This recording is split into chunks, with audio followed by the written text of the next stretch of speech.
Tax बचाना हो या टैक्स चुकाना हो, कहीं भी आपको उलझन हो रही हो या फिर नियम में कोई कंफ्यूजन दिख रहा हो, तो ऐसी हर उलझन को दूर करने के लिए लेकर हम हाजिर हैं आपका पसंदीदा शो टैक्स गुरु, जहां हम नियमों के दायरे में रहकर टैक्स बचाने के बेहतरीन तरीके आपको बताते हैं। नमस्कार, मैं हूं लक्ष्मण राय और इस बार हमारी इस कोशिश में हमारे साथ होंगे जाने माने टैक्स एक्सपर्ट शरद कोहली जी। सर, आपका स्वागत है हमारे शो में। और मैं और कोहली साहब आपको कई सारी महत्वपूर्ण बातें बताने वाले हैं अगले आधे घंटे तक, तो कहीं जाइएगा नहीं। मसलन, अगर आप किसी से उधार लिए हैं या उधार दिए हैं तो क्या कहते हैं टैक्स के नियम। क्रिप्टो करेंसी में इन दोनों लोग काफ़ी निवेश करने के लिए फिर से उतावले हो रहे हैं, लेकिन यहाँ पर आपको बहुत सारी सावधानी बरतनी है, क्योंकि यहाँ भी टैक्स की देनदारी बनती है कई सारी जगहों पर। इसका आपको ख्याल रखना है, ये बताएंगे। और साथ में आपको ये भी बताएंगे कि अगर मुआवजे में आपको कोई मोटी रकम मिल गई है तो कैसे बनती है टैक्स की देनदारी। इन सारे मुद्दों पर बातचीत करेंगे, लेकिन सबसे पहली बात जो इन दिनों बहुत सारे लोग ये जानना चाहते हैं कि मैं किसी से उधार ले रहा हूँ और या फिर किसी को उधार दे रहा हूँ, तो वहाँ भी टैक्स आता है क्या। उधार तो हम दोनों आपस में सहमति से ले लेते हैं, सहमति से देते हैं, फिर इनकम टैक्स वाले बीच में क्या करने आ रहे हैं। कोहली साहब। बिल्कुल लक्ष्मण, आपस में लेन देन करना बहुत कॉमन है, दोस्तों में, रिश्तेदारों में, माता पिता के साथ, बच्चों के साथ, भाई बहनों में मैं जाऊं तो बहुत मतलब ये है कि नज़दीक के लोग जब आपस में लेन देन करते हैं तो उसमें कुछ नियम है जो ध्यान में रखने वाले हैं। और मैं इस लेन देन को कर्ज ना माना जाए। नहीं, कर्ज तो होता ही है। अब आपने उधार मान लीजिए, कहा भाई आज यार मेरे पास दोस्त को कहा यार आज जरूरत है 50,000 रुपये दे दो, 1,00,000 रुपए दे दो, लौटा दूंगा 3 दिन में, तो कर्ज तो कर्ज ही है, चाहे दोस्त से लिया जाए, थोड़ा इनफॉर्मल होता है। बस यहीं पर नियम आते हैं। तो पहले तो आपको देखना है जब भी आप लेन देन करें अपनों से मैं दोस्त भी ले रहा हूं, तो एक तो डॉक्यूमेंटेशन जरूर करें, जो मुझे लगता है 99% लोग मिस करते हैं। क्योंकि आपस में आप दोस्त हैं, अरे यार दोस्ती है क्या, तुमसे कागज साइन करवाना। दोस्ती के लिए कागज नहीं साइन कराना है, वो नजदीकी तो आपकी बनी हुई है, विश्वास है। पर आयकर के लिए कल को अगर ये ट्रांजैक्शन पकड़ा जाता है, कल को इस ट्रांजैक्शन पे सवाल पूछा जाता है, तो आपको वो कागज ही सहयोग करेगा। दोस्त वहां साथ में आके खड़ा होगा या नहीं होगा, ये तो अलग बात। तो पहला तो डॉक्यूमेंटेशन। दूसरा इसमें ये देखना है कि अब लक्ष्मण पते की बात यह है कि इस पे ब्याज होता है कि नहीं होता है। अब आप कहेंगे कि अगर नजदीक का है तो भाई ब्याज लेना तो बड़ा अजीब सा लगता है, यार क्या तुमसे ब्याज लेंगे हमको। पर कई बार बड़ी रकम भी होती है, तो बड़ी रकम पे क्या अपॉर्चुनिटी कॉस्ट, तो दोस्त कह देता है, रिश्तेदार कह देता है यार मैं अगर बैंक में रखता तो मेरे को 5-7% ब्याज आता, आपको मैं दे रहा हूं तो मैं तो फ्री दे रहा हूं, तो मुझे कुछ दे देना। अब अगर ब्याज आ रहा है तो ब्याज आपको बकायदा टैक्सेबल इनकम में दिखाना पड़ेगा। अब आप मेरे से पूछेंगे अगला सवाल कि ब्याज नहीं आ रहा है फिर क्या होगा। अब ब्याज नहीं आ रहा है तो क्या नोशनल इंटरेस्ट लगेगा, इस पर थोड़ा सा ग्रे एरिया। अच्छा, ये भी ब्याज नहीं भी लिया सामने वाले तब। हाँ, आपने मान लीजिए 20 लाख रुपए दस्ती उठा लिए किसी से और इंटरेस्ट फ्री उठा लिया, उसने कहा यारी दोस्ती कोई बात नहीं, 1 साल के लिए, दोस्ती के लिए इतना तो चलता है ना, ब्याज छोड़ देंगे। तो इस पे कुछ मिक्स्ड ओपिनियन डिपार्टमेंट की आती है कि क्या नोशनल इंटरेस्ट लगेगा। वैसे जो नियम कहता है कि आपस में लेन देन पे अगर इंटरेस्ट फ्री है तो कोई टैक्स नहीं है, पर कुछ केसेस में ऐसा देखा गया कि डिपार्टमेंट ने टैक्स लगाया और कोर्ट ने भी उसको अपहेल्ड किया। अच्छा। यानी कि ब्याज नहीं लगाया पर उसको नोशनल इंटरेस्ट मानकर उस पर टैक्स लगा दिया गया। तो आपको यह ध्यान रखना, छोटे मोटे अमाउंट पे ब्याज नहीं आता है, वो टैक्सेबल नहीं है। और अगली बात जो काम की है कि आप किस मोड से दे रहे हैं।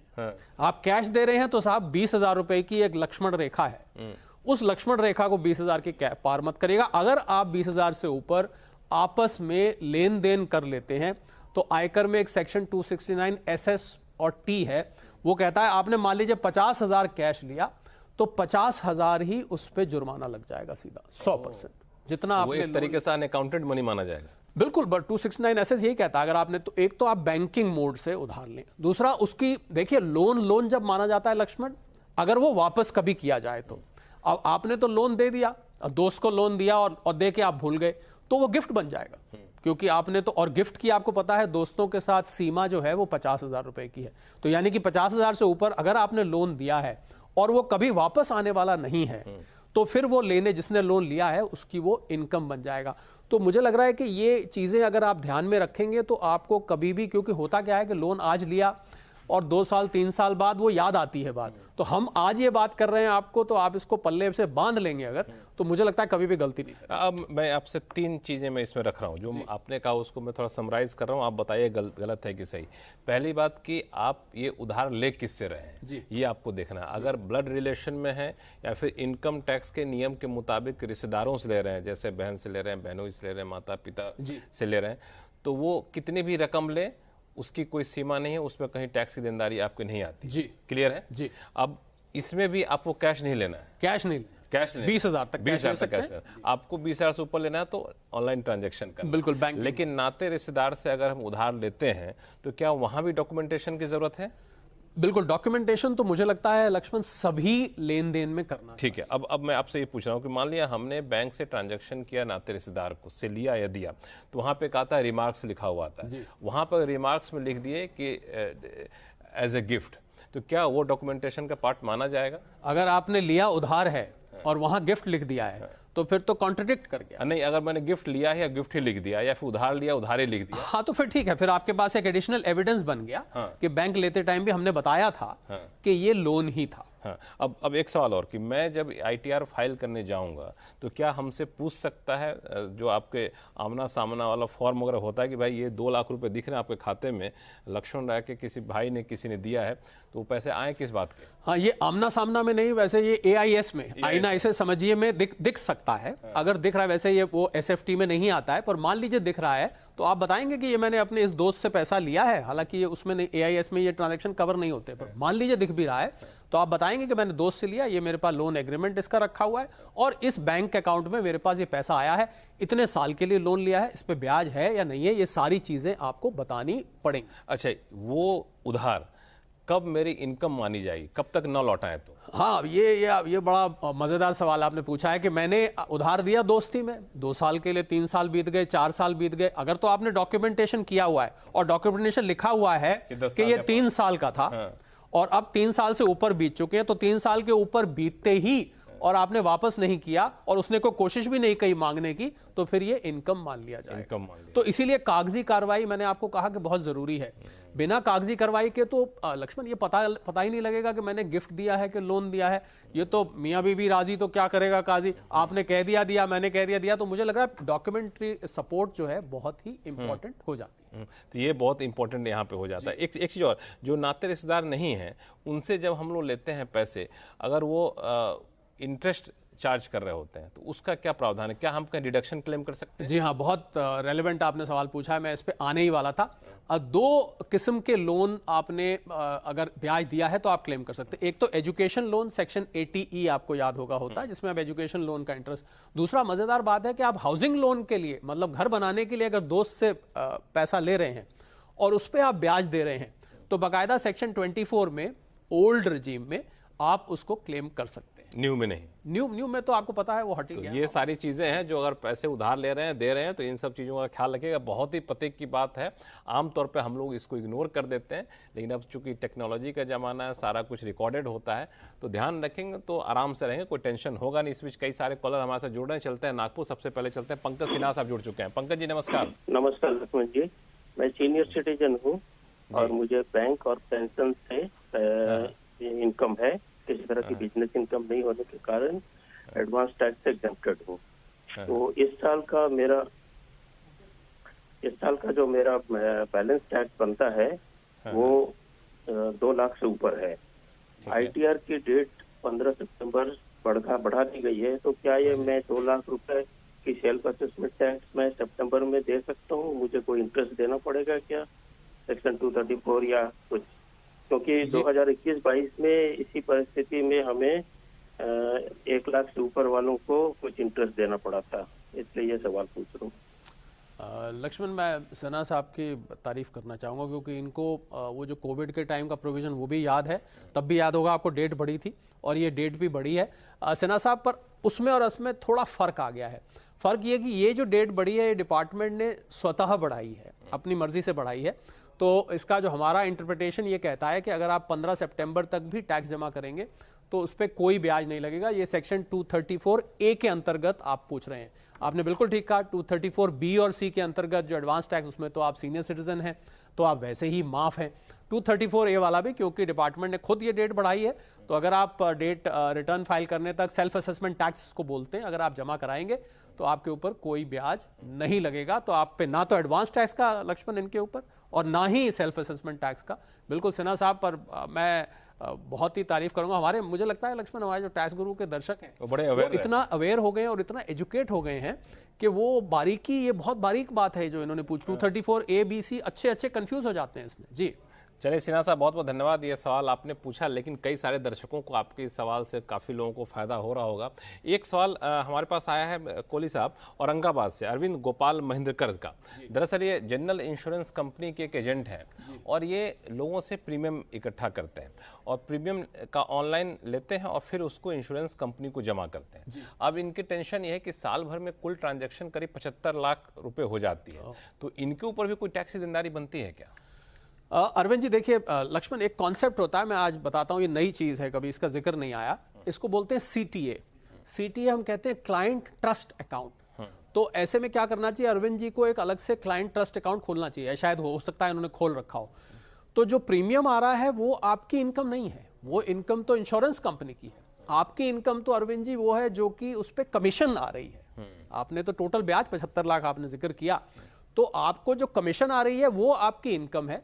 75 लाख रुपए जो टोटल आ रहा है वो तो लोगों का पैसा आया और आप आगे उसको जमा करा देंगे। तो जो कमीशन आएगी उस पर आप टैक्स देंगे, अपने जो खर्चे वगैरह नॉर्मल क्लेम करके। 75 लाख टोटल इनकम पे आप टैक्स नहीं देंगे। तो ये जो इनकम है सिर्फ इस पे उनको देना जो कमीशन इस पे बनेगी 75 लाख पे कमीशन। ये हो रहा है कि पैसे आ रहे हैं तो फिर इनकम टैक्स वाले पूछे हाँ, उनको लगा कि मेरे अकाउंट में 75 लाख रुपए एकदम आ रहे हैं, पर हमें ये नहीं भूलना चाहिए, ये केवल इसको हम पास ऑन बोलते हैं कि आपने लिया और आगे दे दिया, ये आपका तो है नहीं पैसा, इंश्योरेंस कंपनी का है, तो सिर्फ कमीशन पे ध्यान रखिए। कमीशन पे ध्यान रखिएगा। चलिए, बहुत अच्छा ये कंफ्यूजन था जिसको दूर किया गया। प्रदीप अरोड़ा ये दिल्ली से जुड़ चुके हैं। प्रदीप जी नमस्कार। नमस्कार सर। बताएं क्या सवाल है आपके पास? सर मैं एनपीएस से रिलेटेड विड्रॉल के ऊपर टैक्स के बारे में पूछना चाहता हूँ। हाँ बताएं। मैंने 2018 में एनपीएस खोला था और 50,000 पे हर साल जमा किया। अभी 3,50,000 मेरा कंट्रीब्यूशन है और मैंने पूरा अमाउंट विड्रॉ कर लिया है विद इंटरेस्ट। तो 1,22,841 रुपए का गेन हुआ है इस पे। टोटल 4,72,861 रुपए मुझे मिले। जी तो मैं ये जानना चाहता हूँ क्या ये अमाउंट टैक्सेबल है या टैक्स फ्री है?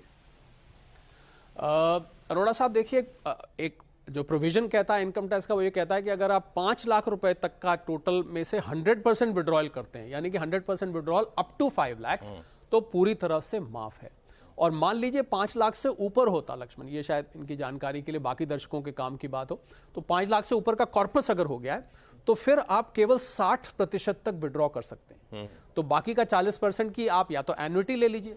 आप एन्युटी नहीं लेते हैं तो उसके बाद फिर आपको फिर उस पर टैक्स देना पड़ेगा। पर क्योंकि अरोड़ा साहब का 5 लाख रुपए के अंदर सीमा में है, तो अरोड़ा साहब खुशखबरी है, कोई टैक्स इस पर 4,72,861 रुपए आप जो भी बता रहे थे उस पर कोई टैक्स नहीं लगेगा। कोई टैक्स यहाँ पे नहीं लगेगा। प्रदीप जी खुश हैं, कोई टेंशन तो नहीं? अब बहुत खुश हूँ सर, लेकिन एक चीज बताइए, ये इनकम टैक्स रिटर्न में कैसे शो करेंगे? हाँ ये सवाल होगा। इनकम टैक्स रिटर्न में अरोड़ा साहब, इसको आप income from other sources, IFS schedule होता है, उसमें आप इसको दिखाइए कि मुझे NPS मैंने विड्रॉ किया है, उसमें ये पैसा आया है, और वहाँ 5 लाख आप अपनी कॉम्पिटिशन बनाएंगे, उसमें लिखेंगे 5 लाख के अंदर है और उस पर कोई टैक्स नहीं गया, तो इनकम फ्रॉम अदर सोर्सेज में आप इसको दिखा सकते। चलिए, इनकम फ्रॉम अदर सोर्सेज में इसको दिखाइएगा। फिर भी कोई कंफ्यूजन हो तो टैक्स गुरु है, हर हफ्ते आता है आपके सवालों का जवाब देने के लिए। एक सवाल और, इसके बाद ब्रेक में चलेंगे हम लोग। एक प्रभात कुमार जी का सवाल आया है जो ईमेल के जरिए इन्होंने भेजा है।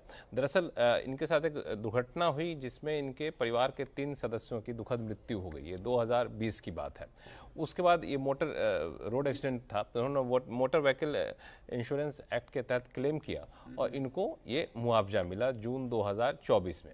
अब जो मुआवजा मिला उसमें 48 लाख रुपए जो है सो कुल मुआवजा है, उसमें ब्याज जो है 11,84,000 रुपए है, और बीमा कंपनी ने सेक्शन 194A के तहत बता रहे हैं 10% TDS काट लिया, यानी 1,18,000 के करीब इनका TDS कट गया। अब ये सैलरीड पर्सन है जी, 30% टैक्स ब्रैकेट में आते हैं, तो अब ये पूछ रहे हैं कि क्या ये ब्याज टैक्स योग्य है, यानी TDS जो काटा है सही है, फिर TDS का रिफंड ले सकते हैं? देखिए प्रभात जी, पहले तो हमें बहुत खेद है, आपके जो दुखद आपने बात बताई। जो मुआवजा मिला है वो तो पूरी तरफ से माफ है। लक्ष्मण, सेक्शन होता है सेक्शन 10 ब्रैकेट में 10BC, 10 ब्रैकेट में 10BC, इसके अंतर्गत मुआवजा पूरी तरह से माफ है। अब जो 11 लाख कुछ हजार जो इनको ब्याज मिला है, ब्याज टैक्सेबल होता है, इसीलिए उस पर आपने देखा होगा जो इंश्योरेंस कंपनी ने 10% टैक्स भी काट लिया। तो आप इसको इनकम फ्रॉम अदर सोर्सेस में अपने रिटर्न में दिखाइए, जो ब्याज मिला है, जो TDS है उसका आप क्रेडिट लीजिए, और बाकी जो आपकी अदर इनकम्स हैं, टोटल जो टैक्स बनता है उसमें से आप TDS का क्रेडिट लेके बाकी का टैक्स जमा या रिफंड जो भी होगा वो दिखाइए। तो समराइज में करूं, मुआवजा माफ है, इंटरेस्ट टैक्सेबल। तो TDS सही काटा, TDS भी सही काटा, इनकम फ्रॉम अदर सोर्सेज में दिखा करके उसका क्रेडिट यहाँ पे ले सकते हैं। तो चलिए, ये है बाकी लोगों के लिए भी काम का ये सवाल था। अब फिलहाल वक्त है छोटे से ब्रेक का। ब्रेक के बाद बताएंगे कि अगर आप क्रिप्टो करेंसी में पैसा लगा रहे हैं तो नफ़ा हो या नुकसान हो, दोनों जगह पे आपको ध्यान रखना है। क्या ध्यान रखना है? टैक्स की देनदारी क्या बनती है, बताएंगे छोटे से ब्रेक के बाद।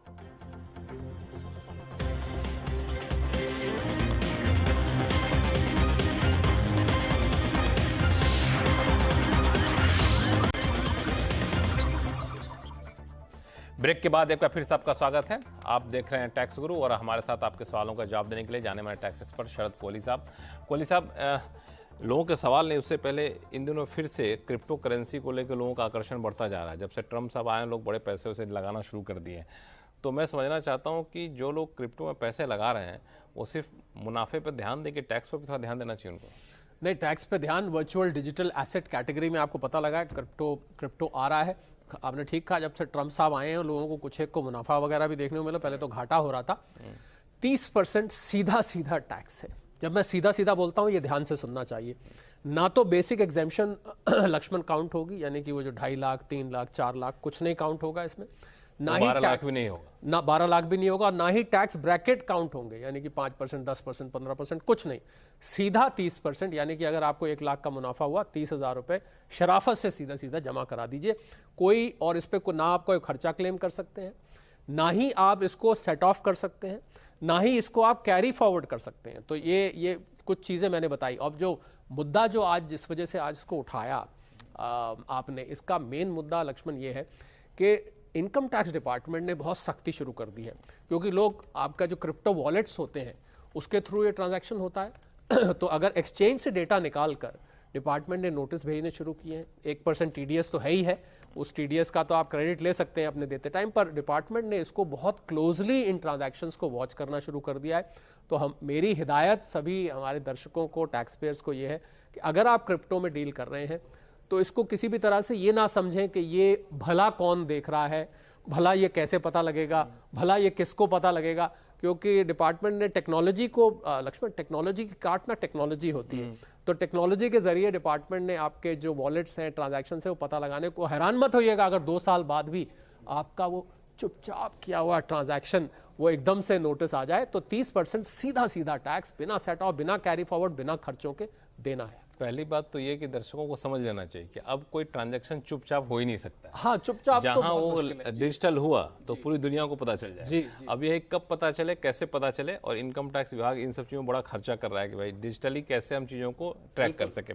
और एक जो बात आपने, एक बड़ी इंपॉर्टेंट बात है कि आप भले ही दूसरे मोर्चे पे नुकसान में क्यों ना हो, शेयर बाजार में नुकसान में हो, लॉन्ग टर्म कैपिटल गेंस की जगह पे नुकसान में आप हो, उन सबको इनकम टैक्स विभाग कुछ नहीं सुनेगा, कुछ नहीं ना इसमें। और क्रिप्टो से क्रिप्टो में भी नहीं है, दूसरा एसेट तो छोड़ दीजिए। अच्छा। आप क्रिप्टो, मान लीजिए एक क्रिप्टो करेंसी पे आपको घाटा है, एक पे नुकसान है, या उसी में एक ट्रांजैक्शन में घाटा है, दूसरे में नुकसान है, कुछ नहीं। नहीं, अब आपने क्या बोला कि एक ट्रांजैक्शन में घाटा है, दूसरे में नुकसान, मान लीजिए आपने बिटकॉइन लिया और बिटकॉइन में मुनाफा है, एथेरियम में लॉस है, मैं उदाहरण ले रहा हूं, या उल्टा है तो उसको आपस में सेट ऑफ नहीं कर सकते। या एक बिटकॉइन के ट्रांजैक्शन में मुनाफा है, एक बिटकॉइन के ट्रांजैक्शन में घाटा है, वो भी सेट ऑफ नहीं कर सकते, घाटे का सौदा है तो। और कैरी फॉरवर्ड भी नहीं कर सकते, बेसिक एग्जेम्पशन भी नहीं अप्लाई होगी, टैक्स ब्रैकेट भी नहीं अप्लाई होंगे। सीधा मैंने शुरू में बोल दिया, सीधा 30% शराफत से टैक्स इसका दे देना चाहिए। मतलब मुनाफा हुआ तो हमारा, घाटा हुआ तो तुम्हारा। घाटा हुआ तो बिल्कुल। तो ये बिल्कुल फार्मूला है। तो अगर आप क्रिप्टो में पैसा लगा रहे हैं तो इसका ध्यान रखिएगा कि मुनाफा तो कई बार आकर्षित करता है, लेकिन इसके पीछे पेच है। इनकम टैक्स विभाग बिल्कुल बकसने वाला नहीं है, तो ये पैसा आपको देना पड़ेगा। चलते हैं जयपुर, इस बीच वहाँ से कॉल आ चुका है नवीन कुमार जी का। नवीन साहब नमस्कार। नमस्कार साहब। नमस्कार सर। बताएं, कोहली साहब आपके साथ हैं, आपके जो भी उलझन है दूर करेंगे। हाँ जी। हाँ सर, मेरा ये सवाल है कि 2007 में हमने एक्सिस, ये मैक्स लाइफ हाउस है, मैक्स लाइफ इंश्योरेंस कंपनी, जो एक्सिस बैंक हो गई, एक्सिस इंश्योरेंस हो गई, तो उससे 2007 में यूलिप एक पॉलिसी ली थी हमने, जी जिसमें 2,73,000 के आसपास समय अश्योर्ड था। तो हमने क्या है कि अभी वो 18 साल की पॉलिसी थी, तो हमने बीच बीच में उसमें कुछ पार्शियल पेमेंट ले दिए।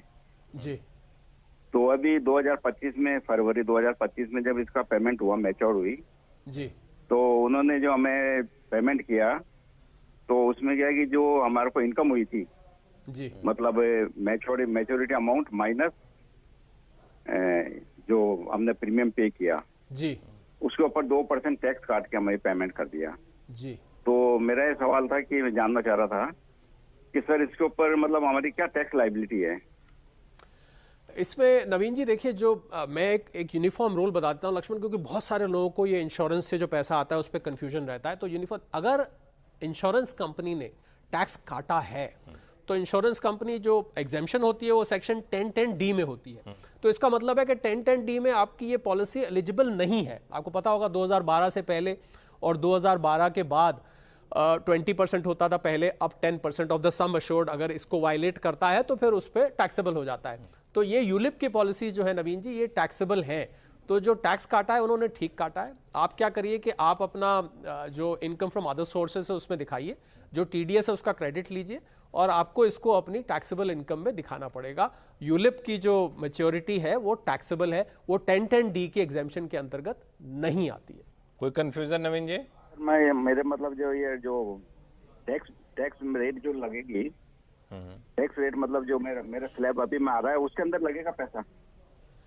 जो टैक्स रेट लगेगा आपका, जो 2% उन्होंने काटा है, पहली बात तो आप उसका क्रेडिट ले सकते हैं। हाँ, जिस स्लैब में आप आ रहे हैं उस स्लैब में इसको आप लेंगे। जिस भी स्लैब में आप 30% में है या उससे कम वाले में, उसी स्लैब में लेंगे। सिर्फ ये कंफ्यूजन मालूम है कहाँ होता है लक्ष्मण, मैं नवीन जी भी सुन लें, कि क्योंकि टीडीएस मात्र 2% के रेट से काटा है तो ऐसा लगता है कि हम कम उसमें आ रहे हैं। हाँ। परंतु वो टीडीएस एक इंडिकेटिव टैक्स होता है, अपना एडवांस टैक्स की तरह होता है, पहले काट लिया जाता है, पर उसका क्रेडिट आप लीजिए। बिल्कुल जिस स्लैब में आप हैं उसी स्लैब के हिसाब से आप टैक्स देंगे। इस इनकम को आप अपनी कॉम्पिटिशन में नवीन जी जोड़ेंगे। मैं उम्मीद करता हूं कि आप कैलकुलेशन भी समझ गए होंगे। चलिए नवीन जी, तो फिर भी कोई दिक्कत होगी तो टैक्स गुरु है, बिल्कुल टेंशन ना लें, बेफिक्र होकर अपना टैक्स फाइलिंग करें। और बारीकी आपको समझा दिया कोहली साहब ने। इस बीच कनाडा से एक ईमेल आया है और रहीम हिरजानी साहब हैं। वैसे तो ये एनआरआई हैं, 2002 से टोरंटो में रह रहे हैं, और लेकिन इनको इंडिया में भी कई सारी आमदनी हो रही है। जैसे शॉर्ट टर्म कैपिटल गेंस हुआ है, बीएससी पे उन्होंने कुछ शेयर बेचे थे, और सेविंग अकाउंट भी है, वहाँ से उनको कुछ ब्याज मिला है, और शेयरों पर इनको डिविडेंड भी मिला। यानी यहाँ पे लगता है शेयर बाजार में ठीक ठाक पैसा लगा रखा है इन्होंने। अब ये आईटीआर भरना चाहते हैं। तो आईटीआर भरने के लिए जब इनकम टैक्स की वेबसाइट पे गए तो आईटीआर 1 दिख गया, आईटीआर 4 दिख गया। अब इनको लगता है कि ये आईटीआर 2 और आईटीआर 3 अभी दिख नहीं रहा है इनको। अब इनका कहना है कि क्या मुझे आईटीआर 3 फाइल करना चाहिए, जो अभी दिख नहीं रहा है? अगर आईटीआर 3 फाइल करना चाहिए तो कब तक दिखेगा? बड़ा प्रैक्टिकल सवाल। लक्ष्मण हिरजानी साहब की जो इनकम आपने बताई, उसमें आपने डिविडेंड बताया, शॉर्ट टर्म कैपिटल गेन बताया, और कुछ इंटरेस्ट बताया। तो इसके हिसाब से इनके ऊपर आईटीआर 2 अप्लाई करता है। पहली बात तो आईटीआर 3 नहीं। आईटीआर 3 हिरजानी साहब तब आएगा अगर आपकी बिजनेस इनकम भी है, पर आपकी इसमें बिजनेस इनकम नहीं है। अब सवाल उठता है आपको दिख नहीं रहा है। बिल्कुल आपने ठीक बात पकड़ी है।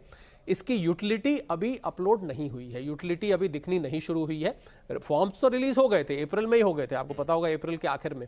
पर और लक्ष्मण शायद कम लोग जानते हैं, इसी वजह से ये जो तारीख भी बढ़ाई गई, इसी उसका कारण क्योंकि जो चेंजेस हुए थे बजट में, उनको यूटिलिटीज में कन्वर्ट करना वो एक सॉफ्टवेयर का प्रोसेस होता है। आपने ठीक कहा, थोड़े दिन इंतजार करिए हिरजानी साहब, आपको ये आईटीआर 2 दिखना शुरू हो जाएगा, और आप आईटीआर 2 उस टाइम डाउनलोड करके और उसको ऑफलाइन भरिए, ऑनलाइन भरिए, जैसे भी आप करना चाहते हैं आप कर सकते हैं। हालांकि ये बता दूं कि जो अभी हम लोग बातें कर रहे हैं, जब इस शो की रिकॉर्डिंग हो रही है तब तक ये नहीं दिख रहा है। हो सकता है जब तक आप देखें तब तक दिख भी जाए। कभी भी वेबसाइट चेक करते रहिए, क्योंकि समय काफ़ी है, तो एक आध दिन बाद भी दिखेगा तो कोई दिक्कत नहीं, लेकिन डेडलाइन से काफ़ी पहले भर लेंगे तो ज़्यादा अच्छा रहेगा। और फिर भी कोई दिक्कत हो रहीम साहब तो आप टैक्स गुरु संपर्क करिएगा, और भी दिक्कतें होंगी तो उसको हम लोग सुलझाने की कोशिश करेंगे। कोहली साहब बहुत बहुत धन्यवाद साहब सवालों का जवाब देने के लिए। टैक्स गुरु में फिलहाल इतना ही। अगर आपके पास पास कोई भी सवाल हो, इनकम टैक्स से जुड़ा हुआ हो या फिर जीएसटी से, तो आप हमें लिख भेजिए tax@moneycontrol.com पर। जी हाँ, जब आप सवाल भेजें तो अपना नाम और मोबाइल नंबर ज़रूर भेजें, ताकि ऐसे ही सीधे आपको टैक्स गुरु से, टैक्स एक्सपर्ट से रूबरू करा सकूं और आपकी हर उलझन को दूर कर सकूं। टैक्स गुरु में फिलहाल इतना ही। देखते रहिए CNBC आवाज़। नमस्कार।